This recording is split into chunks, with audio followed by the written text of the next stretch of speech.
We're all here this morning to officially kick off Cancer Mission 2020, to end cancer by the end of the decade. And this is something that really began on a beautiful June day, June 22nd, in 2009, when we held a cancer summit in the 29th Congressional District.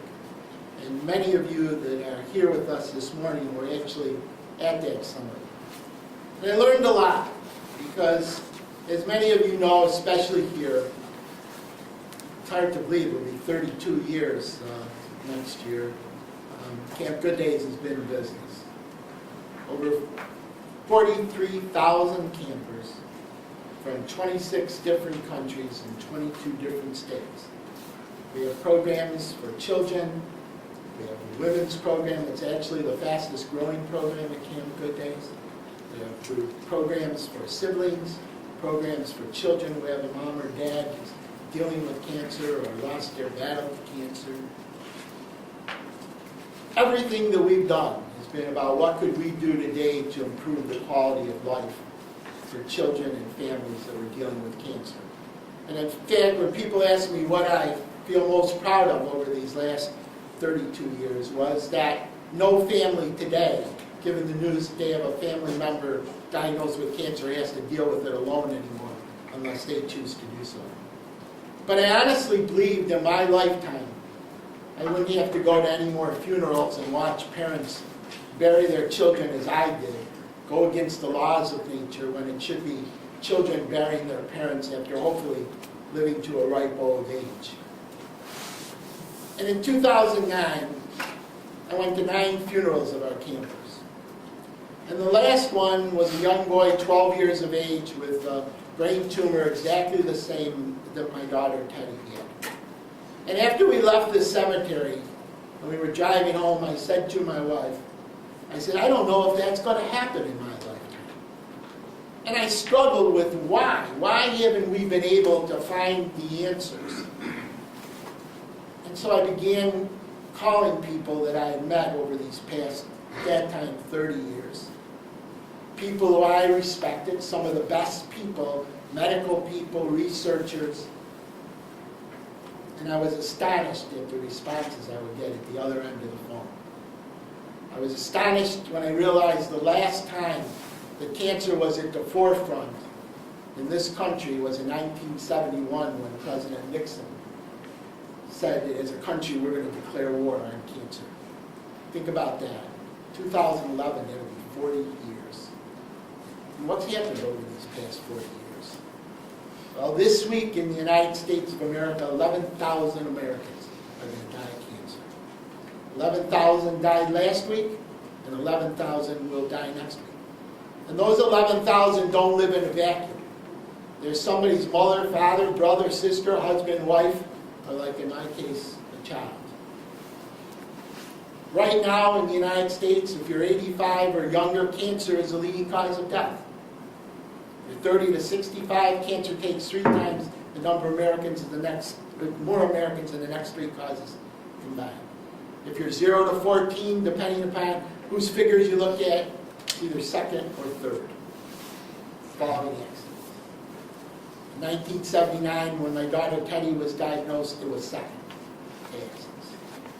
When you're out in the mall this holiday season and you look out at the people that are busily shopping, 1 out of every 3 American women is going to face a cancer diagnosis at some point in their lifetime, and 1 out of every 2 men.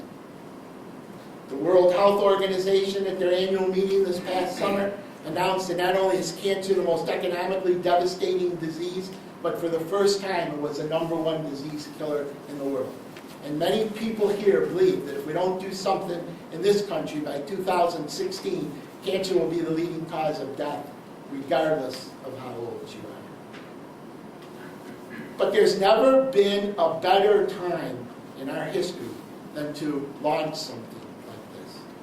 Because the knowledge that we have today and the technology that we have today, and I am convinced, after talking to so many people, that we have the ability to find the answers. We can end cancer. But I'm also convinced after talking to these people, we need to do two things. We need, first and foremost, to create a will in the American people. We need to put cancer where it deserves to be, on the front burner. I mean, if any other disease took 11,000 of our fellow citizens this week, we would be spending billions of dollars like we did with the pending swine flu pandemic. It would be on the front page of every major newspaper, and it would lead every television and radio newscast.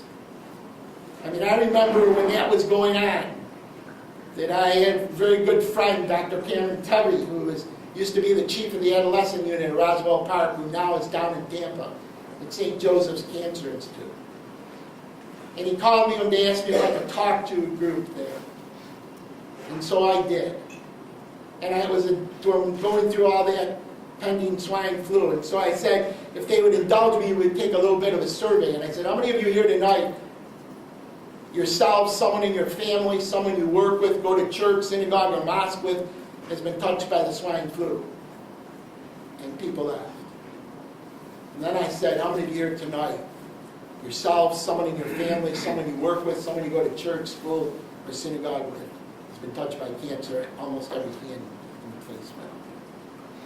And I said, isn't it strange that here were three of our country's most credible newspapers that I picked up to read, the Wall Street Journal, USA Today, and the New York Times, and there were over 8 pages in those 3 newspapers devoted to the swine flu, and I could find 3/4 of an article dealing with cancer. Our priorities are just in the wrong place.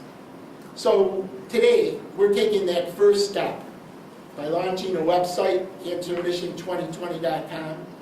We've spent a great deal of time putting that website together. John Brown and people at Frontline Communication have been a great deal of help to the people on our staff to do this.